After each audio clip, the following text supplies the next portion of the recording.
Back in the day, I used to organize conferences, and I would always not quite organize what we would do on Sunday morning and leave that as a thing for worship, where it would just be hopefully somewhat spontaneous, and we'd kind of organize it the night before or even the morning of. And when we were putting together the program for this, I knew we had to go the opposite direction. And so when Richard said that he could go anywhere, I plugged him in immediately for hour 24, knowing that it would be done and done well. So thank you all for coming to hour 24 of this great event. In case you need to hear it again, this is a Zoom meeting that is being broadcast live through Facebook. So if you do not wish to have your face broadcast, turn your camera off. It's also being recorded for posterity, and these videos will be released. Edited versions will be released in about a week, maybe 2 weeks. But the unedited versions are available right now on the Facebook page. Please mute yourself if you are not talking so we can avoid the background noises. If you'd like to talk, please raise your digital hand. And please don't type while you're talking. Use the chat for study-related questions, please. And use headphones while you're talking if that could help improve the sound quality if available. Our final presenter is Richard Jernigan. Richard's been studying the Urantia book since 1977, a professional filmmaker since the early 1980s. He has produced several Urantia book-inspired works, including the feature-length documentary, A Feast of Uncertainty, which, by the way, is amazing. This and many other Urantia book-themed videos can be seen on his YouTube channel, Urantia Film. That is all one word, Urantia Film. Richard currently lives in Chambersville, Texas with his wife, Julie, 3 stepsons, 2 cats, and 8 chickens. Richard, the room is yours. All right. Thank you, Chris. Do you hear me okay? Yes. Audio working, very good. And here's an egg we got today from one of those 8 chickens. It's a green egg from a chicken called a Easter chicken, something like that. Marjorie, that was beautiful. That's a tough act to follow. So it was beautiful discussion as well. The doing of the will of God is nothing more or less than an exhibition of creature willingness to share the inner life with God.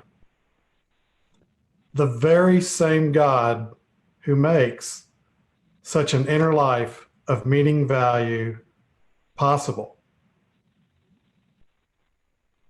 For me, this is one of the most liberating lines in the whole Urantia book. I think about this idea of doing the will of God. Like many other people, what comes to mind is service, reaching out to the vulnerable, reaching out to the oppressed, giving our time, our talent, and our treasure, a life of service. And yet, right here in our beloved text, it says, and I'll repeat it again, it's from paper 111, section 5, the doing of the will of God is nothing more or less than an exhibition of creature willingness to serve, to share the inner life with God. It's so incredibly simple. It's so incredibly minimal. Again, I've often thought of the will of God as something much grander than that. And yet it's very intimate. It's simply sharing your inner life with God. And not only just sharing, the way they qualify it is an exhibition of creature willingness. Many of you may do centering prayer. And thanks to the efforts of Guard Jameson, who I hope is still here, let me get my screen fixed here. I've been doing centering prayer for a few years, ever since he did a session on it at one of the conferences. And I'd heard about it and kind of dabbled at it, but then his presentation of it really nailed it for me. The idea that do it every day, take 20 minutes. And if you want to really grow, do it twice a day, which I haven't gotten there still. But in that action, and some of you may do this, you go into, you just be quiet. You try to be empty. You try to just listen. And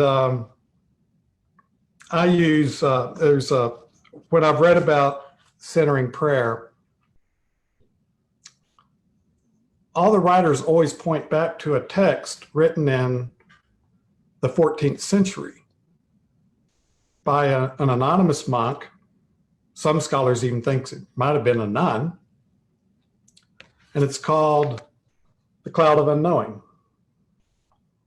And if you're interested in centering prayer, get this book. It's called The Cloud of Unknowing. It's anonymous. But he also has this little, most editions will have this thing called the Book of Privy Council. And what that is, it's just additional teachings on centering prayer. But the very first chapter in it, and it's like 2.5 pages long, if you just read that, you'll know what's required to do centering prayer. And it is simply being alone with God,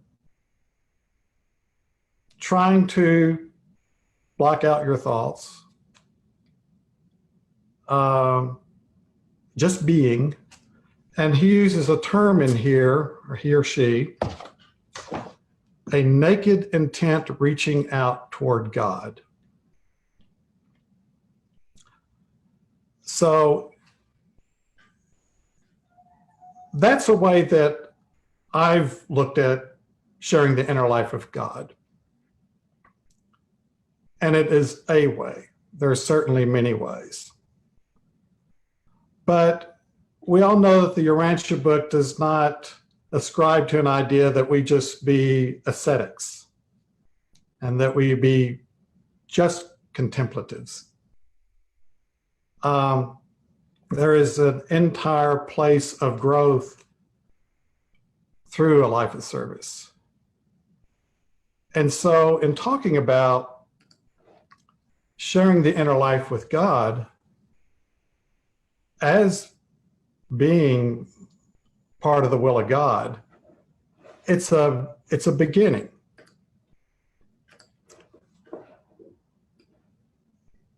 When the Christian writers first started, trying to rehash the life of Jesus and talk about what he taught, there was a kind of a battle between two writers, the Apostle Paul and James, the brother of Jesus. And Paul would write that we are justified by faith. End of argument. We have salvation and a relationship with God through faith, and nothing else is required. James comes along, he's the brother of Jesus, and says, faith without works is dead. Now, this is a conflict in New Testament scholarship. But the Urantia book solves this conflict because, yes, faith is required. Faith is all that is expected to have a relationship with God, eternal life with God. But to grow, there has to be service. So in the section on the kingdom of heaven, which is paper 170, we see that Jesus taught that faith, and I'm going to read it straight from the book. It said, though Jesus taught that faith, simple childlike belief, is the key to the door of the kingdom, he also taught that having entered the door, there are the progressive steps of righteousness, which every believing child must ascend in order to grow up to the full stature of the robust sons and daughters of God. And then a couple of paragraphs down, it continues. This is in paper 170, section 3. It therefore is evident that the true and inner religion of the kingdom unfailingly and increasingly tends to manifest itself in practical avenues of social service. Jesus taught a living religion that impelled its believers to engage in the doing of loving service. But Jesus did not put ethics in the place of religion. He taught religion as a cause and ethics as a result. So you have this inner life with God, and that is the kingdom of heaven. Jesus said, the kingdom of heaven is within you. And that personal, intimate, inner life that you have with God, that's part of the kingdom of heaven. And this is the living religion that, and it says here, Jesus taught a living religion that impelled its believers to engage in the doing of loving service. So it's not that Jesus said, you're a believer, go engage in doing loving service. It says Jesus taught a living religion. So he taught a living religion. And once you have that living religion, once you have that inner life with God, that intimate relationship with God, you're impelled to engage in loving service. When you have had that experience of born of the Spirit, you hunger for righteousness. You hunger for doing the right thing. So it's something you actually want to do. It's not something that you feel like, oh, I've got this relationship with God, I've got to go do this. When you have established a relationship with God like that, you're actually becoming God-like. Interesting thing back there on that statement that I opened with from paper 111, the doing of the will of God. The very next sentence is, sharing is godlike, divine. One of the shortest sentences in the Urantia book. Sharing is godlike, divine. Kind of today has been a day of sharing. We have shared with each other over and over. All the speakers, all the 24 speakers that are 25 actually, who have shared today have been doing the godlike thing. each one of you who spoke and told your stories was doing the godlike thing. And everyone who showed up and shared their time to listen did the godlike thing.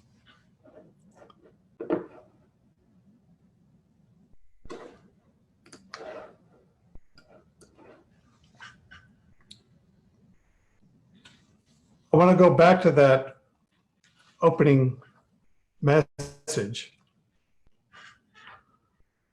because it's got this tension in here, exhibition of creature willingness. And I actually want to open that up.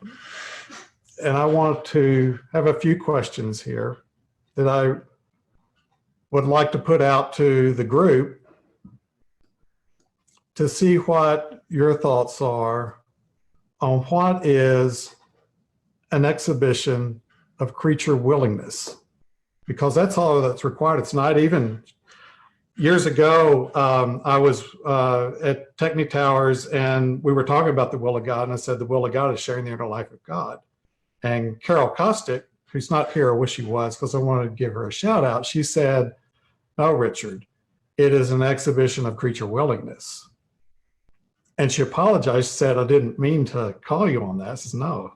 And here it is today, repeating it. It was a gift. So thoughts about exhibition of creature willingness. I think I saw maybe a hand go up. Maybe somebody's just scratching. Any thoughts on what an exhibition of creature willingness looks like, or what is that? Yeah. Hey, Richard. Hi, Mark. Hey, good to see you. So I think it's so fascinating because I think that's kind of where this creative spontaneity of our sort of powers of choice and free will kind of come into play in some really exciting ways. An exhibition of creature willingness can be that taking that act to sort of be of service. I've been, from the last couple of presentations, there were people that were giving examples of different ways that folks were reaching out to try to serve each other. You spoke about how the presenters are, taking their time to do these presentations. I suspect that everybody who's done a presentation has had a sort of heightened and new experience of divinity in both the mind and in the soul as a result of doing that presentation. And I would say that taking the time to share and to do that presentation could be considered an exhibition of creature willingness to share the inner life with God. I would say that sort of any of these acts of service can be that way. Similarly, as you sort of had mentioned earlier, that exhibition of creature willingness, in my experience, can also be just taking that time in the morning to spend a little bit of quiet time with God. Sometimes my life's really busy and I'm not able to get connected the way that I would like to get connected, but I think God knows that I'm trying to get connected, and that maybe is what is really important. And so I think there's a lot of really creative ways that we can exhibit that creature willingness. Mm-hmm. Certainly, yeah. Anybody else had any thoughts on that? Yeah. Yes, Yeah. go ahead, Kurt. Or I saw Kurt's hand right down here. But yeah, go ahead, Kurt. As many of you know, kind of one of my things has been building a ministry on the religion of personal experience, which I call the rope. And I just always have the image of God is dangling a rope in front of us. And you can't push anything with a rope. God never pushes us into a relationship. It's up to us to make that decision to grab onto that rope and make that connection. And that's the exhibition of creature willingness. Mm-hmm. We've got to want to make that connection in order for there to be a connection. Yes. Yeah, I love that. I love that image, and I love the way you described that. You know, one thing I wanted to say on this sharing the inner life with God as the doing of the will of God is that I imagine a person, you know, toward the end of their life, or perhaps immobilized due to illness. And as long as you have consciousness, you can do the will of God. And I think that's what one thing that that's saying. And I think that that's a huge comfort, that even when you're in a completely immobilized situation, that you can still communicate with God and you can do the will of God because you are just simply trying to be in communication. And I think for us, having read that, that can be a comfort at some point, that we can know that just because we may be immobilized, that does not mean that we cannot continue to do the will of God. Sir, yes, Young, yes. Thank you. Yeah, nice teaching. Yeah.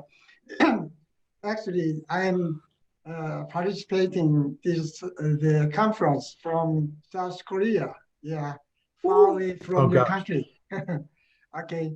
Yeah, here in Korea now, time is the 8:22 in the morning. Okay. Good morning. Yeah, good morning and good evening as well to you. What I'm understanding, the most nice thing, what I learned from the Urantia book is the God's goal to expecting to the creator is the creating values, like the beauty, goodness, and the truth. As far as that is good, what I'm understanding is the creator as the son and daughter of our parent, do whatever we can, as much as we can, expect their act, and as which as you do, and which means you create a new values. Actually, God is value, and creating new value is what is the willings after the God want to receive from the creatures. Yeah, that's what I'm understanding. Yeah, sorry, humble understanding. Thank you. Yes, yes. And the idea that we get to be co-creators as well. Yeah, yeah. Yeah, I see you queuing into that. Okay, yes, Meredith Van Voort. Meredith? Thank you. And thank you, Byung. What was being said reminded me of that Jungian phrase, bidden or unbidden, God is present. And Mhm. the in connection with that, I also thought of the phrase that goes like this: in wartime, in the trenches, there are no atheists. And my thought, which was the first thought I had, was, I wonder if during this worldwide pandemic, see that on the positive side of it, that what an opportunity for people who have no faith, who are so busy they don't have God in their lives, that it could be, the benefits could be amazing. And I just wanted that comment. Thank you.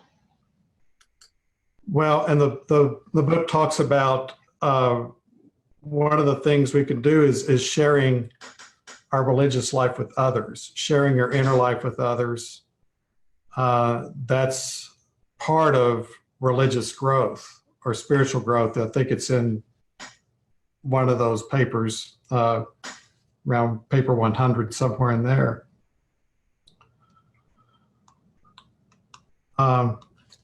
Okay, yeah, hi, Patty. Hi.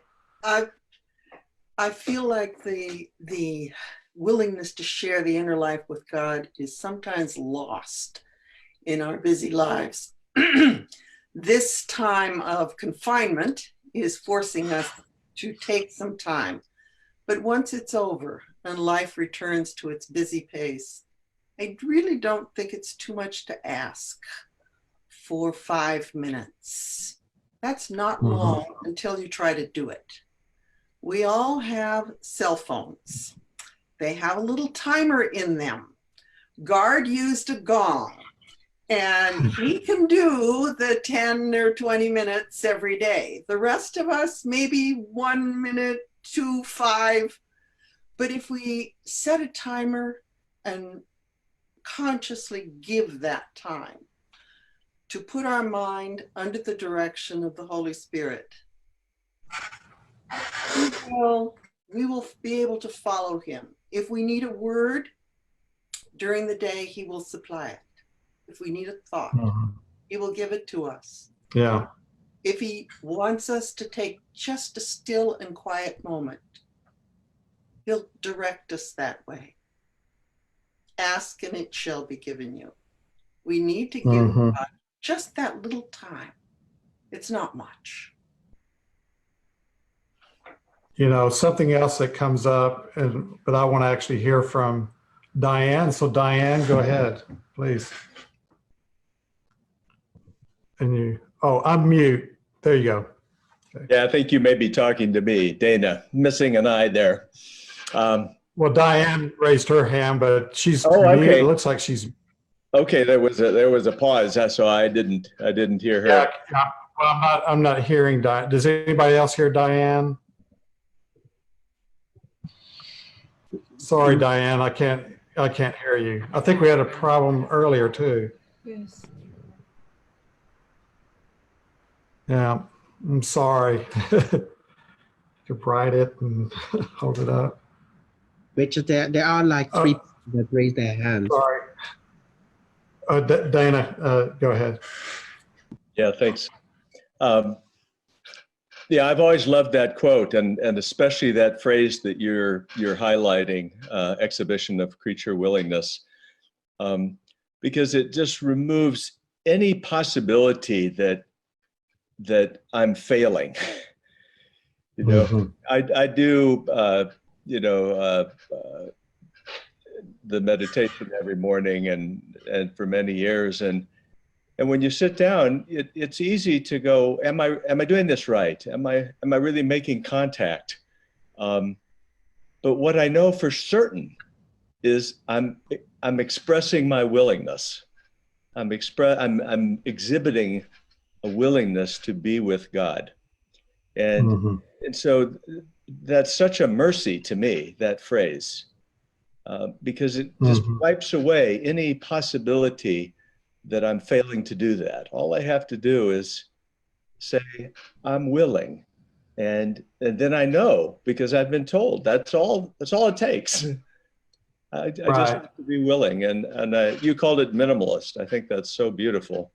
And that's how I see it. It's God reaching all the way, to my choice. No skill required, no practice required. I simply have to say I'm willing. Well, and many people do centering prayer. They say, I just can't block out the thoughts. I mean, I spend 19 minutes and it's just been me the whole time. But I think even that effort is honored. And sometimes we have that moment where we just blocked it all out, and it might be 3 seconds, but that's a wonderful 3 seconds in and of itself. Over here, I see Paul Dean Anderson. We have 4 hands raised. Mark. Okay, Jeff, well, Luis. Okay. Okay, if we have a moderator who can kind of handle that, who should go first? Mark, I think. Okay. Okay, Richard, can you hear me? Yeah, hi, Mark. Yeah, okay. This is an excellent discussion. And I'm thinking about your question. What do you think is an exhibition? And you seem to key in on that word in your question. I like that. And the key word for me in understanding is the word consecration, right there at the title of the section. And I remember, somewhere in the book, I don't know where it is the word accumulate. The gods, or however it said it, I'm going to paraphrase there, are looking for accumulated evidence we're serious. The accumulation in front of angels who are watching our lives and are going to defend us before the judges. They want to see accumulated evidence, consecration, dedication. And they emphasize this on Jesus' life. He consecrated his entire will, dedicated his entire self. They want to see evidence in our lives. And also the second part of that involves relationship. How can anybody see an exhibition unless they recognize it? A God-known person would recognize when somebody is exhibiting. But how a person who is not aware of God's will or that kind of thing in his life wouldn't recognize it as an exhibition. But our celestial beings knew. Our whole organization is designed to help us with our consecration, so they want to see exhibition in our life for what you just now talking about. I'm done. Excellent. Thank you. Jeff And Jeff, I think. yes, who's okay? Yeah, go Hi, ahead. Richard. Who is next? Moderator. I think I'm next. It's Jeff Waddles, Richard. Hi, Jeff. Anyway, thanks for opening this question. My interpretation is the following. First of all, when we do share the inner life with God, it transforms our inner life.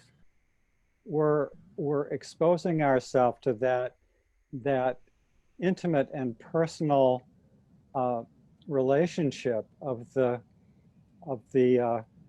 creators with their creatures that is essential in worship. And when we're in that space, it's just very, very special. Now, two other thoughts here. What I think is the importance of this exhibition of willingness is that we open ourselves, and then it's so easily we forget, we shut it down, we are distracted, we are totally engrossed with this or that. And at that moment, we're not doing it. We're supposed to abide. To abide means to remain or to stay. And so this exhibition of willingness is something of course we want to be willing to stay in that openness of connection permanently, and we don't manage it. That's why the exhibition is credited. The other thing I would like to say has to do with the meditation technique. In my opinion, the exhibition of willingness does not require that we stop all thoughts. We can be full of thoughts, and we simply add into that stream of consciousness that openness. We open ourselves to be hospitable to the God that we know is there. And we don't have to shut everything down in order to open effectively. And as we open effectively, we can also choose to place more attention on that space of hospitality than on the thoughts that are less valuable to us, but nonetheless insistent. So that would be my commentary. Thank you. Well, that's excellent. And the thing too is that thoughts will creep in, but that can be something that you just give on over to God. You just say, this is something clearly that concerns me, and that's why I'm thinking it. Give it on over back to God and share it. It's just sharing. Okay, Marianne, then Doreen, and Paul. Luis is waiting, and Julian also. Okay, all right, go ahead. Keep me honest here. Thank you. Luis?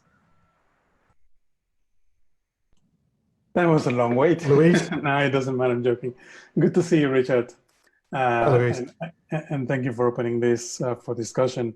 For me, what you are bringing up in terms of an exhibition of that connection, that inner relationship with God, goes to the core of what loving service is.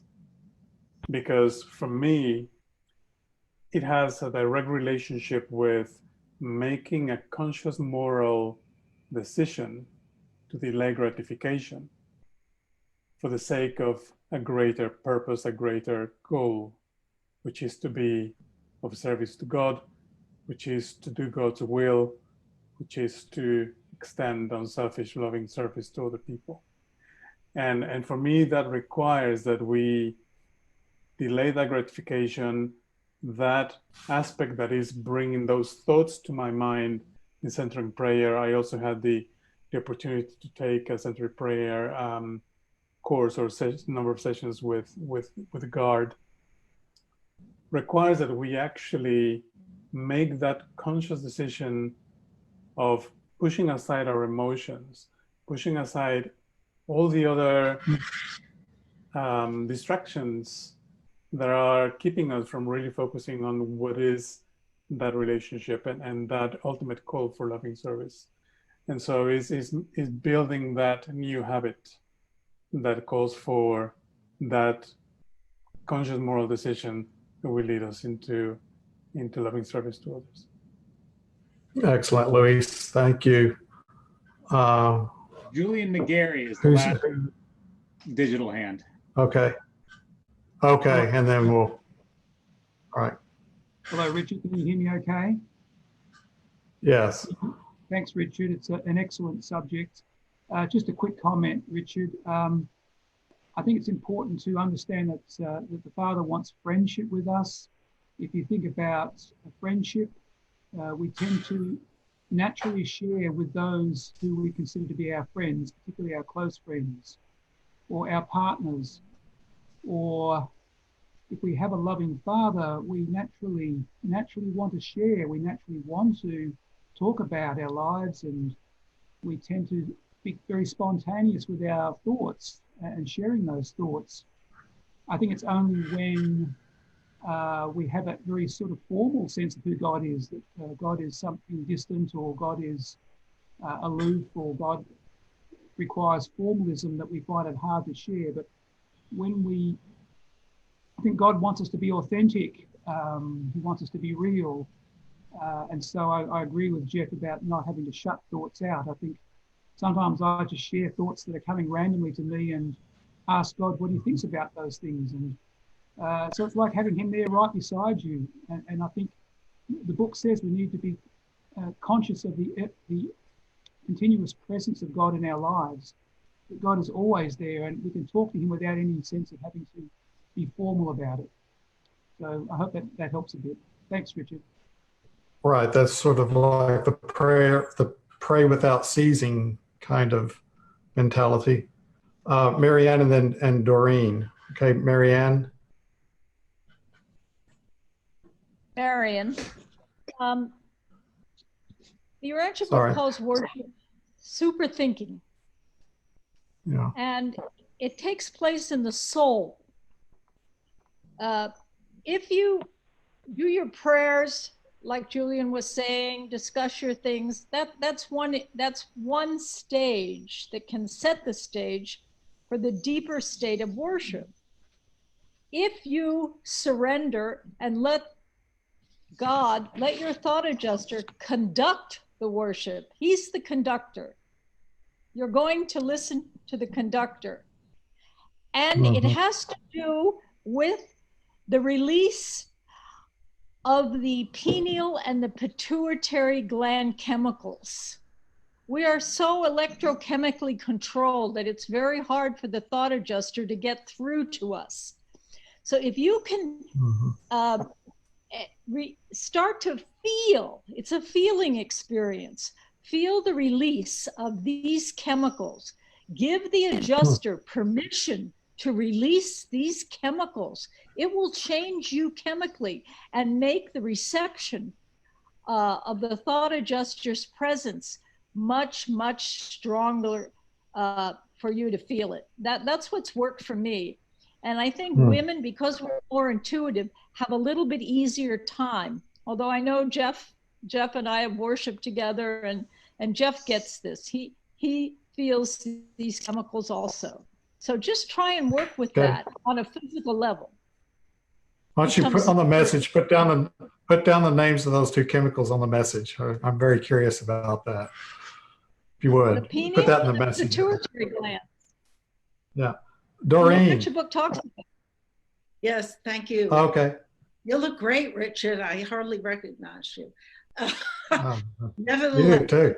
I started talking to God when I was about 5 years old, and just conversations. Now, I came from an atheist background, so I made them up. I didn't know if there was anybody there, but I always kept all my thoughts to myself. And over the years, I really, that was my best friend. You know, that was my confidant. Now, one day, and I took yoga, and yoga started with meditation. And I knew I had to do this. And so it was different than just talking to God. I went home and I practiced for months. And you have the mantra and the music and the whatever and your name. People gave you all kinds of, it didn't work for me. So one day and there was the desire, of course, to know God. I said, God, tell me about yourself. I just lied down quiet. And that moment, you're right, Marian, the chemistry, my third eye opened up and I went right through. It was like, it just was as natural as could be. And you never have the same experiences twice, but it becomes so habit forming and it becomes so easy over time. But it's the spirit pull that forces you. In other words, it's restful, it clears your mind, and it becomes deeper and deeper into the soul consciousness. And for another time period, I would tell you all the experiences, which are just phenomenal. But the relationship with God is as real as could be, and the depth is endless. So don't give up. Yeah, you really have to start someplace and just the effort. And then it becomes effortless. Thank you. Yes. Thank you, Doreen. Okay, and then Paul, you've had your hand up for a long time, Paul, so sorry about that. So is everybody else. And I don't want to take up too much time because you're the presenter here. What came to mind that I wanted to share was when man and God go into partnership with each other, great things happen. That's paraphrasing it, but that's something that I remember from the Urantia book. And to go into partnership with somebody means that you got to listen to them. You got to try to cooperate with them. And that would be worship in so many words to me. And it has to do with creativity. You're a creative man, Richard. You've got to be invoking some of those vibes or whatever from the Father. So that's all I wanted to share. Thank you, Paul. So we're 15 minutes from the end of the 24 hours. I didn't know, hey, Chris Wood, are you here? There you are. Okay. Chris, is there an exit plan here or anything? Were we going to have any kind of special closing or anything? Or what was the...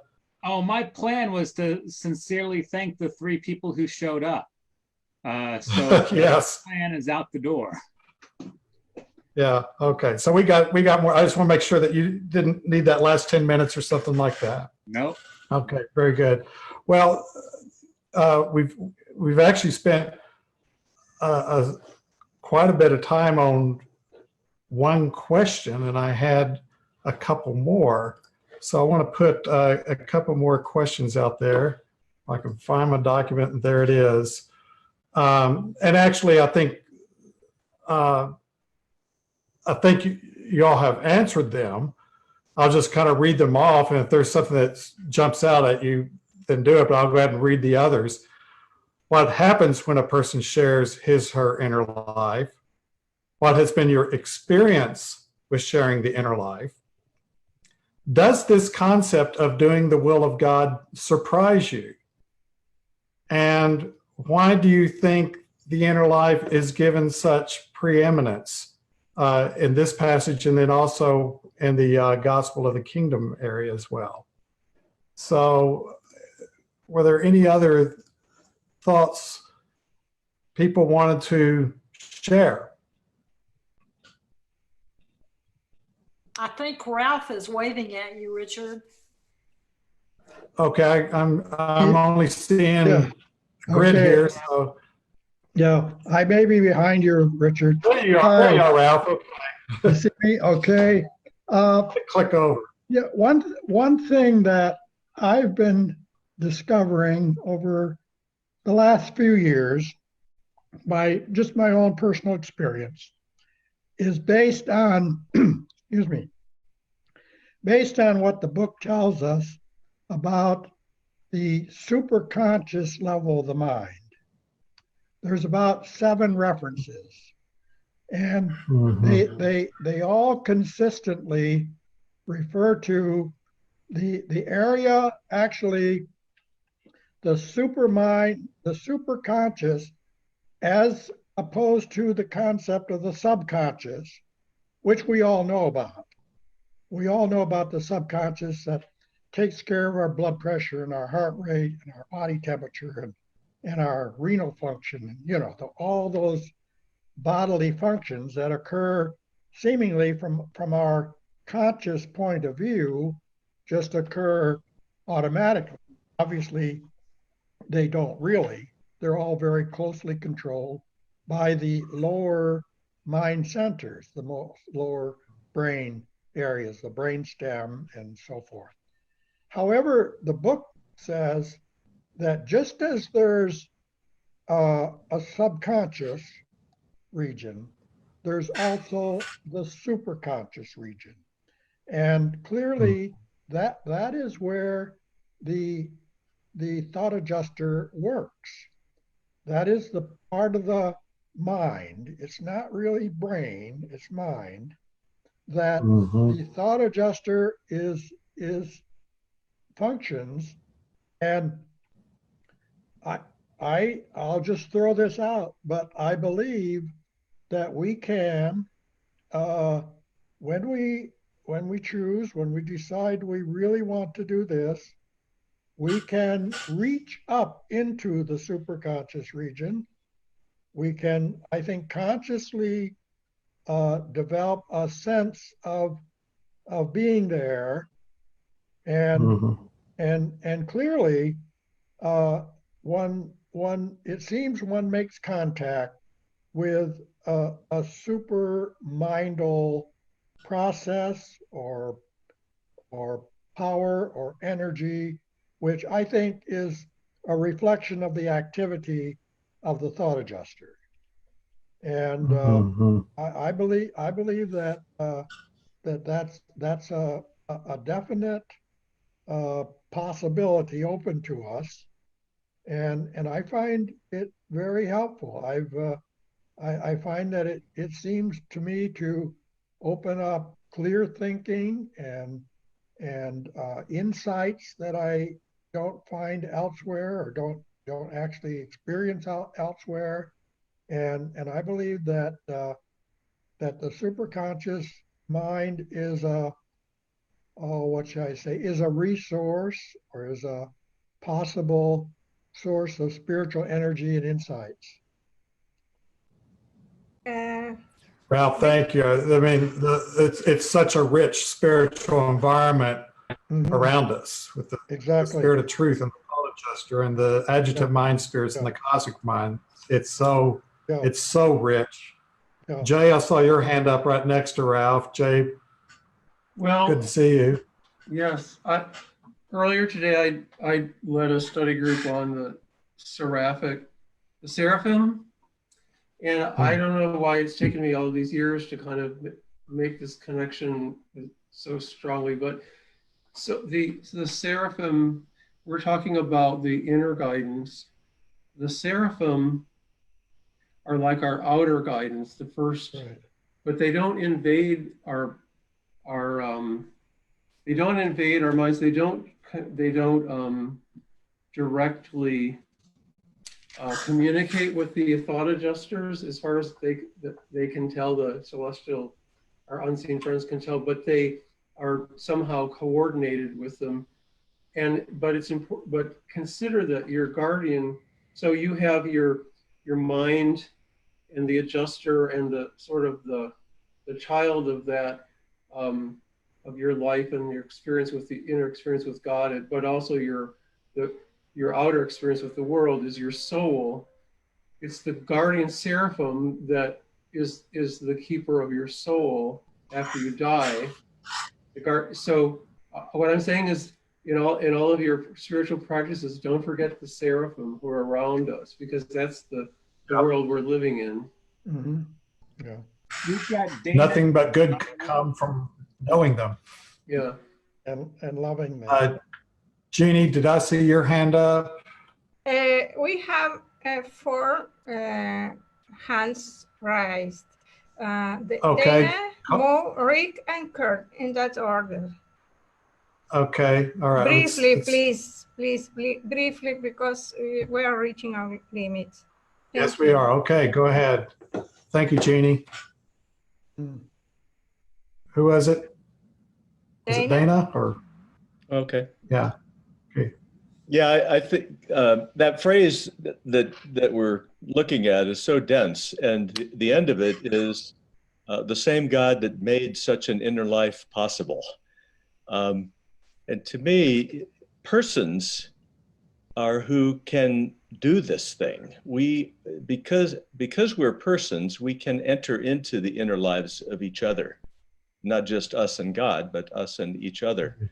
And I'm astounded that this is what says is the will of God. It's doing the will of God is simply sharing that inner life. And it is amazing, and it is what persons do. Nothing but a person can do that. And and we can.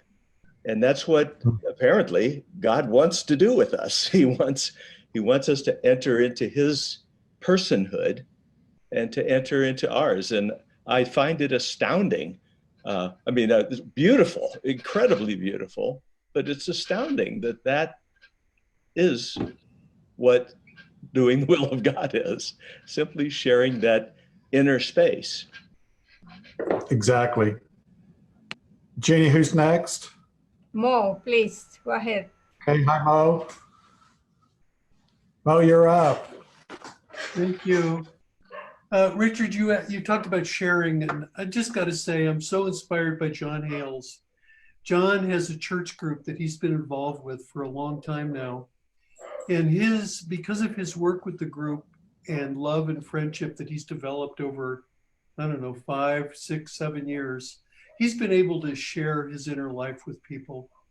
And maybe my filter is going away. I'm 70, and I don't know that I care if people get something, I don't know. But I was at our men's book club recently, and we read this book called Chasing Daylight. It's a story of a guy that got 90 days to live when he went to the doctor. And he planned out the rest of the 90 days of his life and said, they're going to be the best days of my life. And he went in a process of contacting people that he loved, his acquaintances, his loved ones. And anyway, our men's book club talked about it.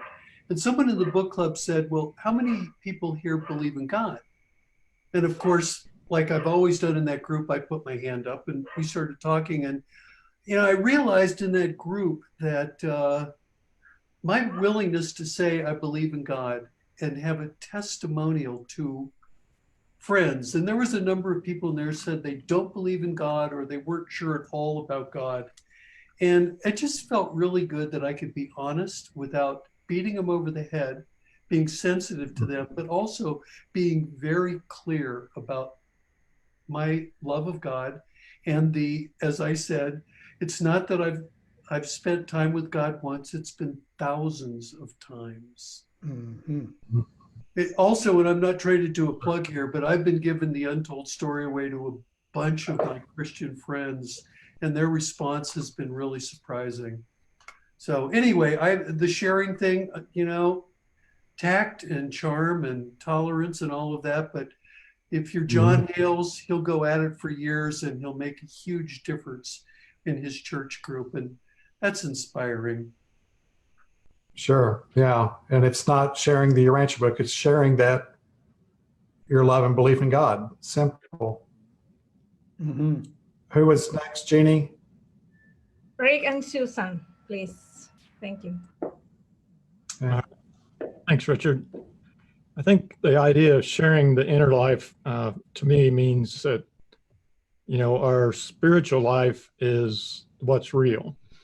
And our material life is just a shadow of that spiritual life. Our material life can last from 0 to 110 years, but our spiritual life that is the real thing, the reality of our life is eternal. And so the material life, we're all dealing with financial situations or family problems or coronaviruses or that kind of stuff. And while that's important on the material side of it, the sharing of the inner life is how we react to those difficulties, how we react in these situations. And it's how we react to the real problems in our inner life is that we share those with God. And that to me is what is really important. And what sharing the inner life means is sharing how we react to these problems. Thank you. Mm-hmm. Sure. Yeah. Yeah, exactly. Okay, we're at 6:57, Jeannie. What's and Chris?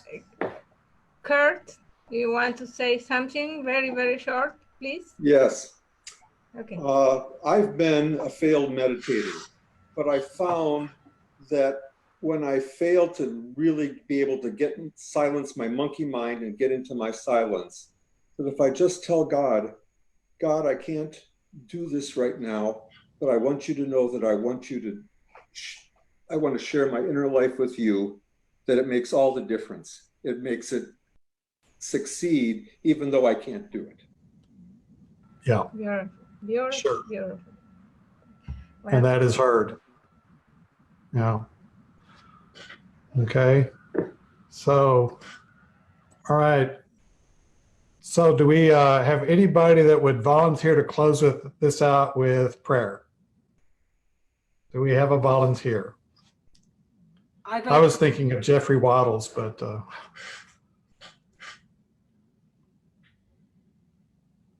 Happy to oblige. that would be great. Thank you. Okay, we've got a couple of minutes here. Yeah. Sevenfold God, Father, Son, Mother Spirit, present with us. Thank you for all your work, cooperating with the organizers, the presenters, the speakers, the listeners, those who are participating through Facebook from all over the world. Truly, this is a blessed planet, and we rejoice worshipfully. We rejoice.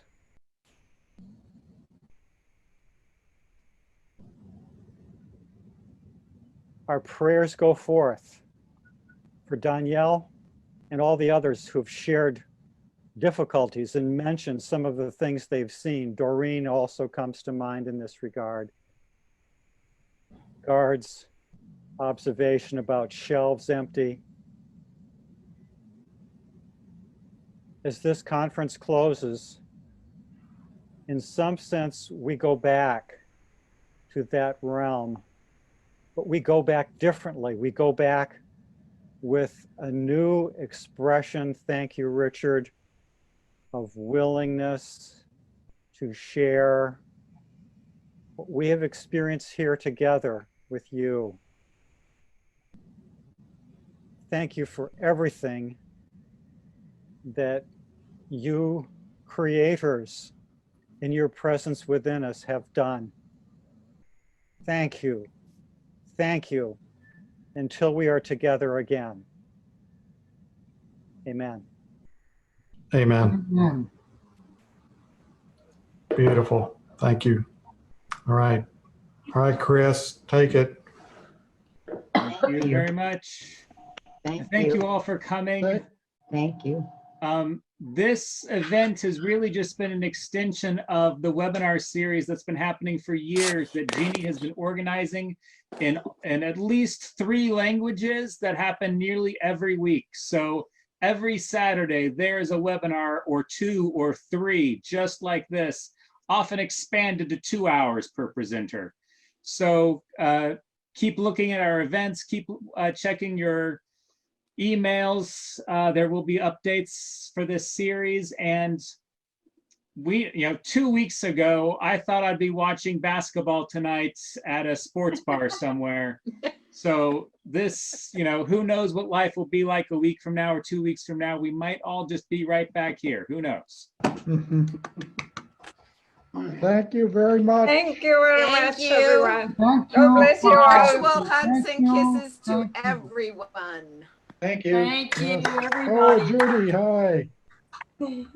Thank you all. Beautiful work, everybody. Praise God, from whom all blessings flow. So true. Amen. So true. Bye-bye, everybody. Thank you. Bye. Thanks, Rick. Thank you. Love you all. Night and good morning. What a blessing. Good. Love to all. Love you, family. Bobby, hi. Hey, hi everybody. I couldn't chat. I'm sorry. I love you all. It was so great to be with you. Thank you. Yes. Take Love you, Bob. care and stay Hey, well. Ed. Thank I you. didn't Yes. see you Stay there, Ed. well. Be healthy. Bye-bye. Richard, thank you so much. And thank you for the wonderful videos you've done. Thank you, Ralph. Thank you. Yes, Richard, that's the your blue squares are my favorite. Yes. Well, you can do But it. I a little tell you that every time I square. see you. So Thank you to you too, Jeannie. Thank you, Ralph, for your My privilege. Thank you very much. You're welcome. Thank you. course was great. Do we really have to leave? I know. That's what I'm thinking too. It's like, what's going to happen if we stay here after 8, This is where the party begins, probably. I mean, 8 Eastern time. We've got many time zones. Well, 1 a.m. in Europe. Let's see here. 1 This is a.m. really in great, Europe. Chris. Thank you, Chris. Good and work. team, for this. It's been fantastic. Lee. Great Oh, idea. it's good Hey, seeing Chris, you are we again. going to have a summer conference, or are we going to end up doing this for the conference? I'm a hopeless optimist. So I think that everything's going to work out and we'll all see each other in Vancouver. But I know that the good team behind the Vancouver conference have plans and backup plans. So we trust them completely with what will happen. I don't want to speak too much for Nathan, by the way, on that conference, but he's giving it another week or 2 to decide. Thank you, Chris. It was great to see all your faces, everybody. I'm sorry I missed the whole day. We were too busy sleeping, but we're going to catch up on Facebook. Wonderful. Hi, Kathleen. Good to see you, Kathleen. Hi, Marion. Hi, Trevor. Hi. Hi. Hi, Kathleen. Hi. It's John. John. John, how are you? Yeah, we've been seeing you. Good to see you. How are you? Hey, Kathleen. Kathleen. Mark, yes, hi. Yeah, please tell Bernie hello from the whole group. By the way, everybody, he had heart surgery a few days ago in Australia. Yeah, he's just had a triple bypass. Oh, but he's doing wow. well. It's coming good. He's recovering well. Yep. Good. Come on, give him a hug for us. Bye-bye. Beyond, good to see you. Good to see you. Bernie Thank you. my love too. Did you all see Beyond from Korea? We had David Kim visiting us last year. Yeah, very good to catch up with him. Hey, Louise. I'm set up.